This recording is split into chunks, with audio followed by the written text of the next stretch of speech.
I just wanted to share with you a bit of my story, how I've come to be in here tonight. And so as I've just been reflecting over my life, and I think a really significant moment for me was when I was about 12 years ago, and I was on a net team. So I remember I used to say I'm on a net team to people, and they'd be like, "What? You're on a knitting team?" Some of my thick New Zealand accent sort of confused them.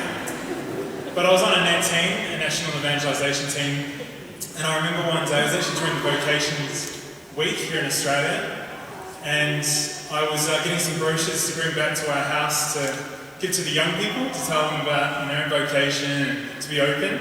And as I was walking back to the house, I kind of flipped one open and I had a look, and I saw a picture of a priest, and he was throwing a rugby ball, and I just thought, wow, he's pretty ordinary. And as I actually read this brochure, it said that priests are ordinary men called to do extraordinary things for Christ and his church.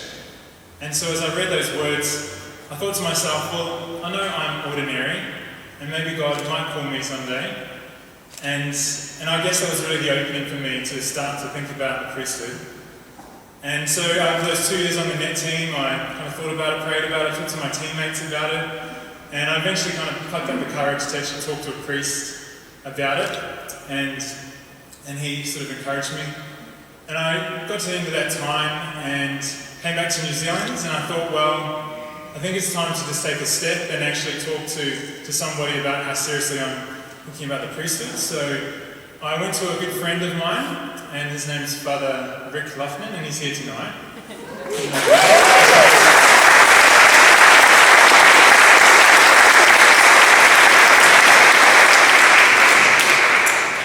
And I told him just how I was really thinking about the priesthood, and I wanted to give it a go.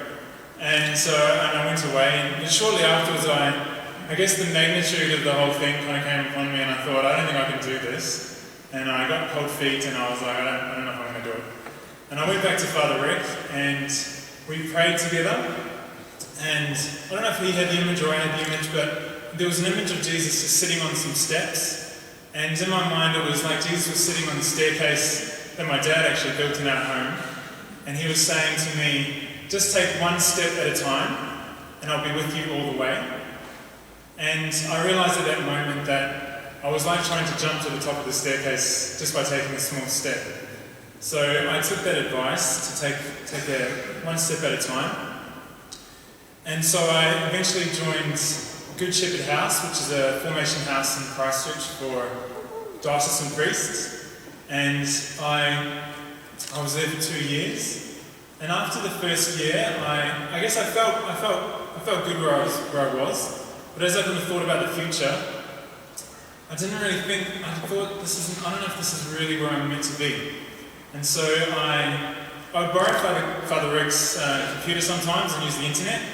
And so I felt like I was going behind his back, and I was looking up all these religious orders. So I didn't want him to see me. But anyway, I came across the Missionaries of God's Love, Googling one day.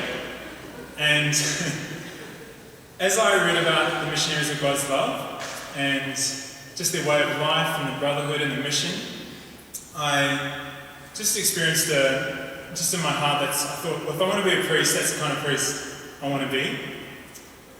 And eventually I thought I'd better pray about this. So one night I was lying and I couldn't sleep, so I thought I'd just pray. And I was lying on my bed, and I just had this overwhelming experience of God's love, lying in my bed there praying, and just a real sense of God's call. And I really felt this desire. I wanted to be an MGL priest. Way back then. And just a sense of God's peace I experienced that night. And I can honestly say I've really found that peace has stayed with me over the years. I've gone through ups and downs, and I sang the brothers the other night that I've gone through ups and downs, but I've still experienced this deep peace and just this call of God in my life. So I'm very grateful to this call, and to be able to have the courage and the strength to be able to step into the priesthood.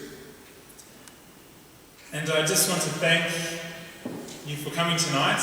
There's going to be other opportunities to thank people. But I wanted to especially thank Bishop Pat for ordaining us tonight. And as he said, we only met with Bishop Pat only a few days ago.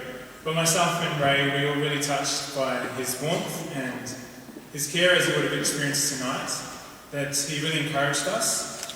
And the words that he spoke tonight, and he also told us a few days ago, I think is something that I really want to take into priesthood, but into my life, to be an ordinary guy, to be down to earth and human. I think it's so important to be a pastor and to be in love with Jesus. I really want to take those words of the Bishop into my life, and Ray was shared today that that's what we really want to bring into our life.